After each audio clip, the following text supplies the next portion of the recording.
BetOnline is the world's most trusted betting platform and your number one source for everything football. BetOnline has every stat, every matchup, and even live odds and spreads to bet on during the games.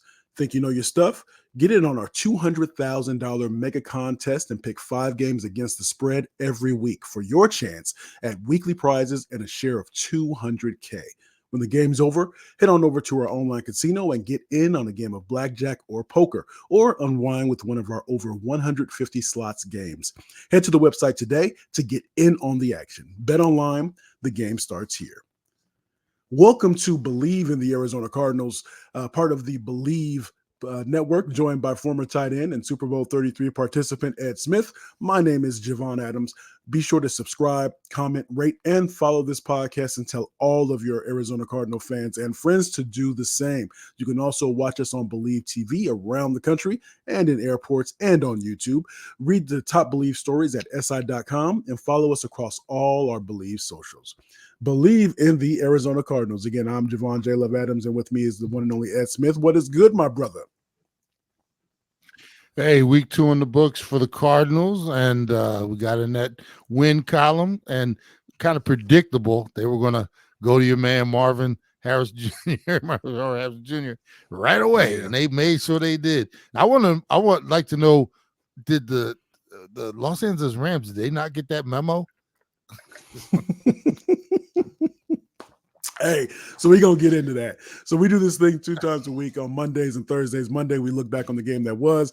And Thursdays, we look ahead to the upcoming matchup. And so, of course, today is Monday. So let's look back on the most recent game. I was there in attendance. It was a 41-10 beatdown of the Los Angeles Rams at the hands of the Arizona Cardinals. And that's one of the things. So we want to get into a couple of things today. One, of course, the performance of Kyler Murray, performance of Marvin Harrison Jr., and then also the defense as well. So it was all those things, and I'll be the first one to I'll stand up, and if you got a little bit of crow for that game, I'll eat it.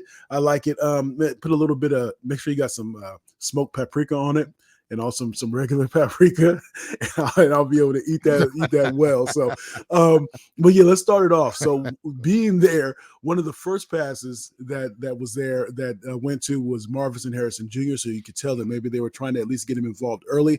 But I'm telling you, his performance was, as Casual E from Casual Sports said to me. He sent me a text during the game and said, that's what we thought we were getting when we drafted that man, number 1. So he had a phenomenal day, 2 touchdowns, was targeted, I want to say 8 times.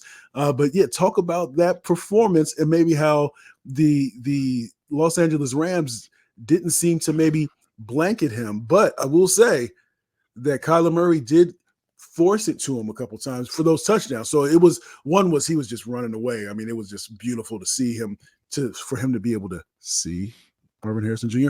and then also to be able to not just wait until he was wide open all the times when he was trying to get him the ball.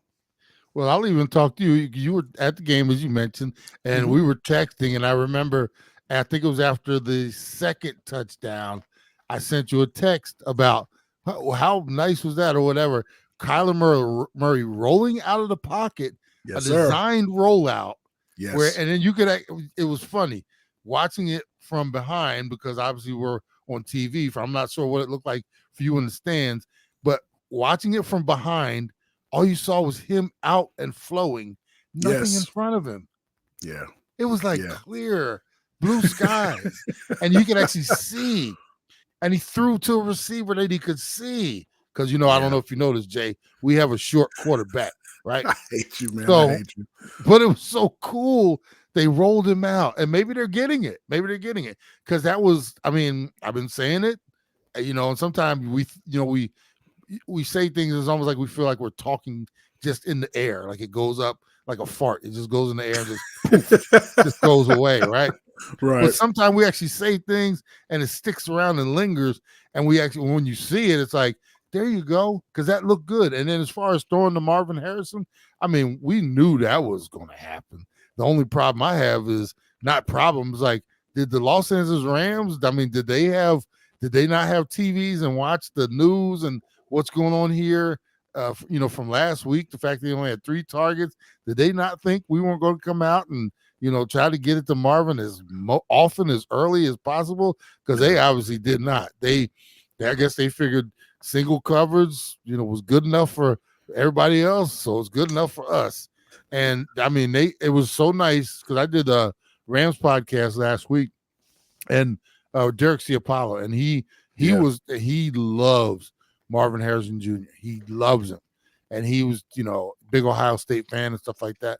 So he was talking about how we could not utilize that weapon, and his biggest fear was we were going to come out and do exactly what we did. And he actually thinks, and I'll say he thinks Marvin Harrison Jr. is the most talented player on the Cardinals, including one Kyler Murray. Because I was like, well, for me, I was like, he's just getting started, and we know what we have as far as leadership is different than athletic talent. I mean, Kyler, you can stack him up with if Kyler Murray. I said this last week. If Kyler Murray was 6'1", 6'2", I mean, with his exact talent, oh my heavenly goodness. I mean, you wouldn't be able to stop him. When those little legs get moving, bro, and maybe it'd look a little less little if he was taller. But when my wife was saying that too. She said, "Look at his little legs. Look at his legs turning." And and it's not as if she's heard you say that. So just look at his legs. Look at him learning. Look at him. Like Mighty Mouse out there, bro. You get them legs, get the kicking. You get the kicking. Oh man! But I mean, he does it so fast, and so it was all around. It was expected, but it was the right game plan. And you look at the totals. He had 4 receptions, 130 yards. Still, and targets, I'm not sure, but I'd still like to get 8 targets. Yeah, that's not bad. 10 or 11, maybe 10 or 11. Targets. Yeah, I'd like to see more. I think they left a few on the cutting room floor, if you will. Yeah. Because it seemed like in the second half, I think he had an opportunity a couple different times to go for him again, but he went for the intermediate as opposed to going deep. And I saw that a couple times. So I don't know if that was something that Kyler was thinking. We got the lead. We're going to keep just taking chunks along the way on these drives. In a blowout win, I mean, I can understand, hey, we got what we want. If we can, just keep the sticks moving, keep the clock moving rather than go for the home run. I can understand that. I would, like you said, I would be really comfortable, like in a game that went down to the wire, 10 to 12 targets per game, that would be ideal. So, as far as, like I said, results, you couldn't, and the biggest thing is, if nothing else, for Marvin's confidence. Yes. This is so valuable. Yeah, I'll throw you one real quick. Last week, my son, freshman at Deer Valley, and he had a couple plays, man, playing at the safety spot. First half, broke up a 2-point conversion. I mean, broke on it too, right? Yeah. And then late in the game, the score was 20-19, and they had the ball. The other team had the ball. Who was we were playing? Greenway, and they dropped back, threw a bomb, trying to get down the middle of the field. He knocked it down. Last play of the game, bruh. Threw another attack at him, intercepted for the game-ending play, right? Awesome. It was so great to see his confidence. I mean, he caught it, landed, jumped off the ground. Everybody exploded. He jumped, and they, interception by Smith. The confidence that he gained in that one play was worth if he would have not made another play the rest of the game. But and same thing for Marvin, getting that first touchdown.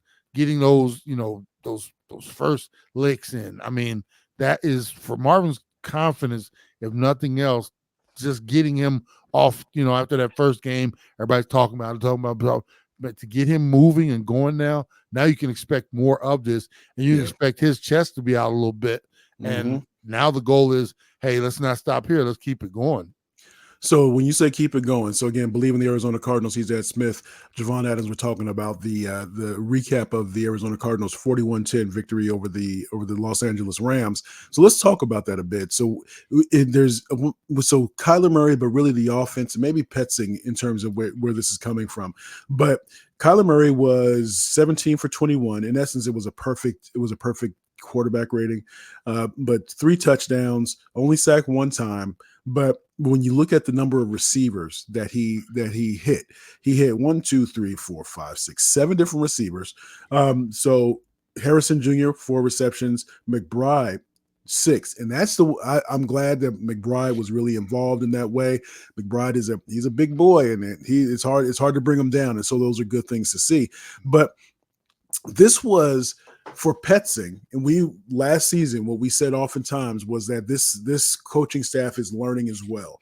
They're learning because they're young. This is all of their first times being in these positions, head coach, and then the offensive coordinator, defensive coordinator positions. So this was, I think, from maybe a play caller perspective, maybe his most complete game from an offensive coordinator perspective, because there was such balance, and because, as you mentioned, maybe he's learning a bit and say, hey, something came to me. Why don't we roll the pocket? Why don't we move that pocket a bit? And that's encouraging to be able to maybe duplicate that to some extent for future opponents. And I wanted your thoughts on that. Absolutely. And we talked about that a lot last year. It was the first go around for a lot of people in new positions. And one of the things I'm really encouraged about, I know it was a blowout win, but James Conner, 21 carries, 122 yards. Yeah. And, the one thing I will continue to say. I'm going to let you finish. I'm looking. I saw a lot of under center from Kyler. I saw a lot of under center, man. I saw a lot, and I was impressed. So go ahead. That's exactly where I was going. And here's the thing, Jay. We see it. Other people see it and they talk about it. And the good thing is when you can say they're growing. That's the exciting thing is what when it's bad is we're talking about it. 98.7 talking about it, 620, and then you don't see any change. You don't see anything happen. They continue to get in the pistol, or they only run the ball 15 times in the game, get away from it, and they don't roll the quarterback out. All these things that we've been talking about. And like I said, we're not geniuses. We just call what we see just like others do. And it's actually encouraging to think that they are. And in no way am I thinking somebody, like from the coaching staff is going out and listening to the podcast and saying, oh, yeah, that's what we need to do. No, they're self-evaluating and making the changes. And that's what's good. We went too long, Jay, with one Cliff Kingsbury, who for the number of years he was here, never made an adjustment, period. He had the same game plan from games to game sometime, let alone making in-game adjustments and week-to-week adjustments. So it was actually refreshing to see a change. You see something that works. Now, here's the caveat is you're going to have to continue to evolve and make changes, because this game plan against the Los Angeles Rams, who were beat up, took advantage of them. We did what we had to do. And I'm talking on both sides of the ball. You can't come out with that same game plan just because that worked this week and think it's going to work next week. Now, what you can do is little wrinkles, little different types of motions, different formations and packages. Run some of the same stuff out of different, like I said, different variations. So that's going to be the kicker. You can't just, hey, we beat the Rams. Let's roll this one out and just do it again. Nah, you got to get even more creative, because as the film and tapes out there, what are the teams going to see? They're going to see Kyler Murray starting to get him on the move a little bit. When he rolls out, he's a whole lot more effective. And them little legs get going, and it gives us a second option to have to worry about. So what do we have to do? We have to be even more, intent on keeping him in the pocket. And the thing was that we talk about it all the time. The Rams, especially when they had Aaron Donald out there, they were the perfect team. That they seemed like they always had that plan of attack. Ends, keep him contained, go upfield, push the pocket into his lap. They couldn't do that, whether it was just because they didn't have the personnel or our game plan, got them. So it's encouraging.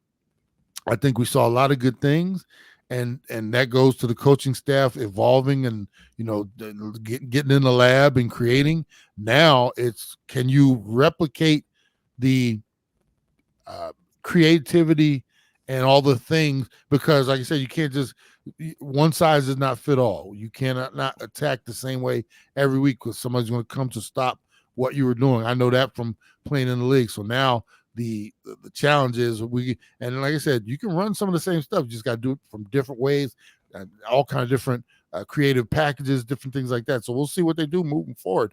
But this was a real encouragement to see some of the things that we've talked about actually come to fruition. And I do want to get to talk about the defense, but in just a second. But I do want to say what I was trying to notice, and then after a while, I got caught up in just the excitement of the game. And this is something we talk about here. We mentioned it on last week's show as well. Just the fact that we need, if you want to try to get that enthusiasm, to build that enthusiasm, you got to start winning games at home. And so there was definitely excitement in the building there. But being able to not be predictable. So I noticed that the first couple times he went under center, he handed the ball off. So you don't want to be so predictable in situations where get on the center, he's gonna hand it off. How did they know it was coming? And then they started to mix it up to the point where, yes, that was good to be able to get some of the to some of the RPOs that were going on and those things. So continue to evolve, because once we see you do it once as an offensive coordinator, as a quarterback, as a wide receiver, as an offense, then we know that what you're capable of now. Continue to morph and be able to shape shift and be what you need to be to get the W. I know when I see this particular play, I'm going to know they really got it. You watch the quarterbacks like a Josh Allen, Mahomes, under center, definite passing or running situation maybe, but we want to take a shot, and we got deep, running back 7 yards deep, even maybe throw a fullback in there, and we go heavy play action to the point where quarterback under center takes a snap, everybody sells the run, quarterback goes back, fakes it, and does the head drop like nothing to see here. Then all of a sudden, boom, like Houdini pulls it out, looks up the field, and everybody's like fooled, and they go for the deep bomb. When we do one of those, because I think the biggest thing for Murray, because of his lack of size, he's uncomfortable in those play action situations.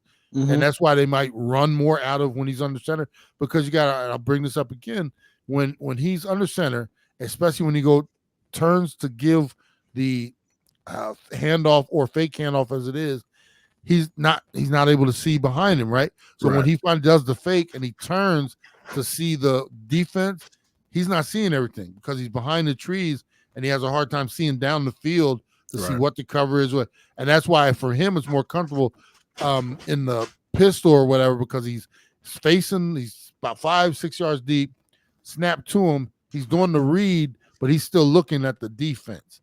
He's still able to see, have they gone from zone to man or whatever it is. He's getting an earlier look. So that's and one of the things they might have to throw in there, maybe a combo of, heavy fake and then roll him out left or right. Okay. That way he's getting outside of the pocket and he can now rediscover what's in front of him. So when I see that, the first time we see that I'm gonna be like, yeah, they really got it now. But right now it's baby steps. It's baby steps, man. We got him under center a little more. Now it's the handoffs. Eventually we gotta get the heavy play action and stuff like that to take advantage of Connors running downhill, and they feel like they gotta stop it. But now you can take advantage of stuff over the top. Little baby steps. Bleav in the Arizona Cardinals. He's Ed Smith. I'm Javon Adams. We do this twice a week. Mondays and Thursdays we're presented by Bet Online, of course. Now let's get into the defensive side of the ball. One of the thing that we're not the only, the weak part of, you look at special teams, offense, and defense. Defense is the question mark just overall, especially being able to generate a pass rush. They were able to get to the quarterback. Stafford was sacked 5 times for a loss of 24 yards, but really it was what he never seemed to be able to get comfortable enough in the pocket. And that was encouraging to me. What is it? I think Gardeck had a couple of sacks. I'm trying to go down here. Sacks. Yeah, so Gardeck had 3 sacks, matter of fact. Kyrie Barnes had 1 sack. And so let's see, Zaven Collins had a sack. And so just really being able to generate enough pressure through some blitzes and things like that, that was impressive to me. And Budda Baker was putting his nose in there. There were a couple times where he sniffed out the play, and he was a heat-seeking missile going right towards the target. But the defense, talk about the defense and them being able to do enough to rattle Stafford so that they couldn't get anything going. Well, this is one of those instances where the sharks smelled the blood in the water. We knew we had a wounded animal coming in here with the Rams. Offensive line issues, everything. Puka Nacua out. Eventually, even Cooper Kupp went down, and we were able to unleash on them from the very beginning. And it helped that we jumped on them so early as far as scoring, and they were playing from behind. So you in knew the what was game. coming, so all they had to do was pass because they were behind. Yeah. In the game, they only ran the ball 20 times total. And then, you talk about Stafford, he only 19 for 27. So, and I always look at that too, the number of plays between 20, 47 plays, that's unheard of in the NFL. You're usually around 60 plus. 60 is a light game. So that, for me, lets me know we had time of possession. We dominated this game in every facet. Scoring, time possession, rushing, you name it. And from a defensive standpoint, those are the games that the guys on the other side love. When now all of a sudden all we got to do is go get the quarterback. It's one thing. They're still playing two-way out there because they know they can still pop one on you run-wise. But when we jumped on top of them like that, and then you unleash them dogs, man, and you let them just go hunt, they love that. As an offensive guy, I used to, obviously, you'd be on the sideline for those games, and our defensive guys, man, they loved it when we were ahead, and all they had to do was go get the quarterback, and that's and like I said, there's something to that. We put up the lead, they helped to protect it, and even like I said, they get after it. So this was actually encouraging. What I like too was the Cardinals were aggressive defensively. They didn't just sit back and let the Rams kind of get their feet or anything. From the very beginning, they just got after Stafford. Stafford never looked comfortable. He knew he was going to get hit just about every time he dropped back. And, the 5 sacks, good. What you also look at the hurries and the hits. Like I said, and like I said, Buddha at the back end of that defense. It was really encouraging to see everybody. This is one of those games, like today they watch film. This is a great day for the Cardinals. Now you don't want to, it's not, we're going to the Super Bowl now, but this is really encouraging. This is one of those great film days where everybody's going to leave the building feeling good about themselves. And we now know we got another job to do because this one's over. Just as you and I, we talk about this one on Mondays, now it's time to move on to the next. But this is a much better film watch than being like the Dallas Cowboys today. This is true. But you know what's interesting though? If I just gave you a stat, and this is how numbers can lie, right? Is that if I said Stafford completed 70% of his passes, you would say the Cardinals were in trouble. But it wasn't, and it's not just so much. And he did complete 70% of his passes, 19 for 27. But here's the thing, because if you're able to take a quarterback's primary read away, and he goes to the second or third, then what you're doing, that is helping your defense. That's helping you because you're not giving up that big play. I think there was one big play to Cooper Kupp, but again, you're trying to mitigate that as much as possible. And I think it was in some situations, because there were a couple of those turnovers on downs for the Cardinals where it was almost like a bend don't break. And I don't know if you had mentioned that, maybe you had mentioned that last week, or it may have been maybe I was talking to my son. I said maybe we can just be bend don't break, but that is what that was a little bit. And so you want to be able to be stout when you need to be stout. And then, as you mentioned, if the offense is putting up numbers, then you don't let numbers get put up if you're on the defensive side of the ball. And it's all situational. When you have a big lead like they put up, and we've seen teams go in those prevents and stuff like that. Yeah. What you don't want, the clock becomes your friend at some point during these games, especially when you're up big like they are. You get out there, it's not about you don't get extra points for holding them under 100 yards or on the ground or anything like that.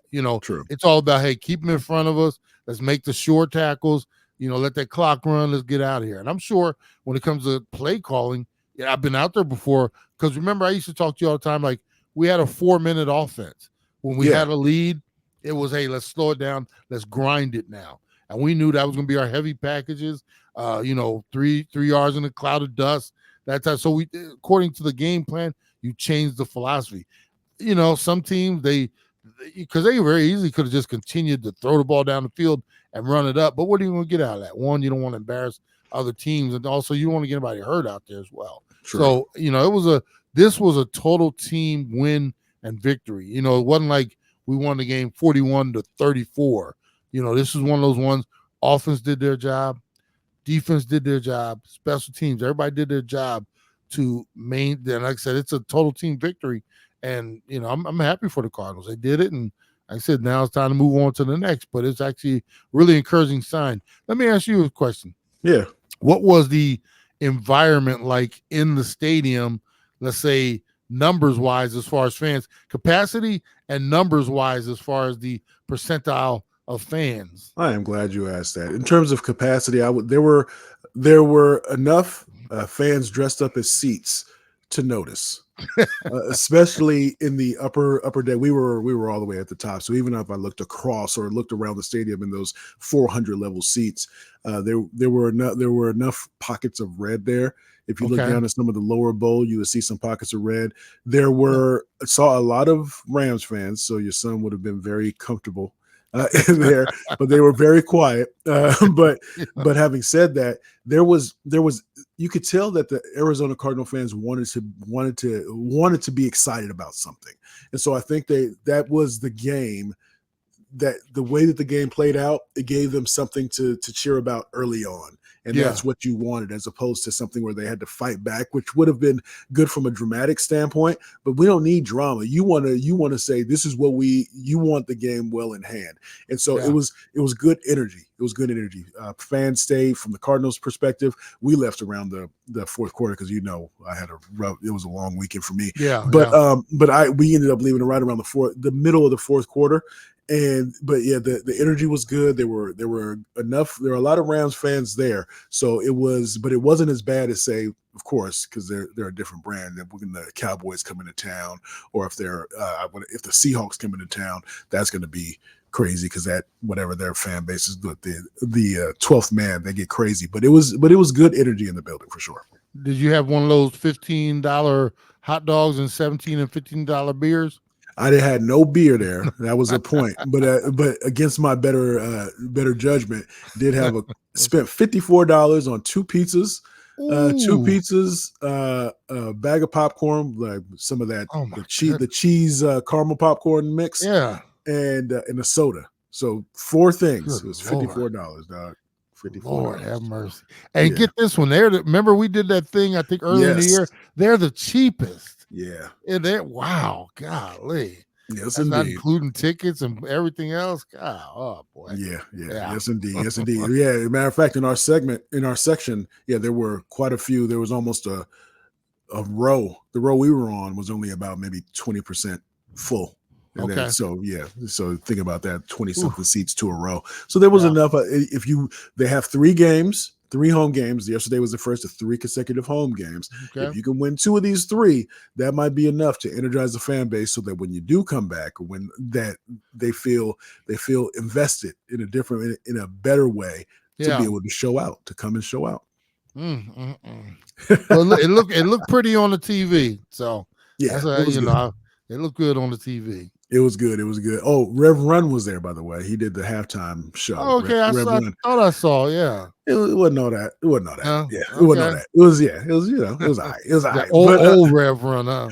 So it wasn't even that. He came out and he had about a 10-minute set, which is fine, because that's what they do in those halftime shows. But it was because it's just him doing it. And all my MCs that listen to this, all my MCs like myself, you don't want to rap over your own vocals. And so because it's just him doing it, he's doing Run DMC songs. And a lot of it is, I was walking down the street and I put it up, because it's him and DMC. So he's doing he has DMC's vocals as he's doing his. And so it's just weird. It's just weird because why wouldn't him and DMC just get they don't do shows anymore. They don't do really? Shows. They have beef, or yeah, they got a little bit of beef. Really? I'll have to talk to you about that. I did not know that. Yeah, so it's unfortunate. So it's just weird. I mean, they're like the grandfathers of hip hop for. Well, shoot, just because they grandfather hip hop don't mean they like each other. No, I'm just saying, But it was interesting. It was, he was there. Okay. But so on behalf of the one and only Ed Easy Smith, I am Javon J. Love Adams. We do it again twice a week. Make sure you tell a friend about what we do here. Go to all the Bleav socials. If you want to go to check us out on our YouTube channel, you can go to The Easy Sports Talk Show, The easy sports talk show. And as always, we are presented by Bet Online, and we'll see you Thursday as we get ready for the next opponent. We love to break it down with you. And as we always like to say around this time, you can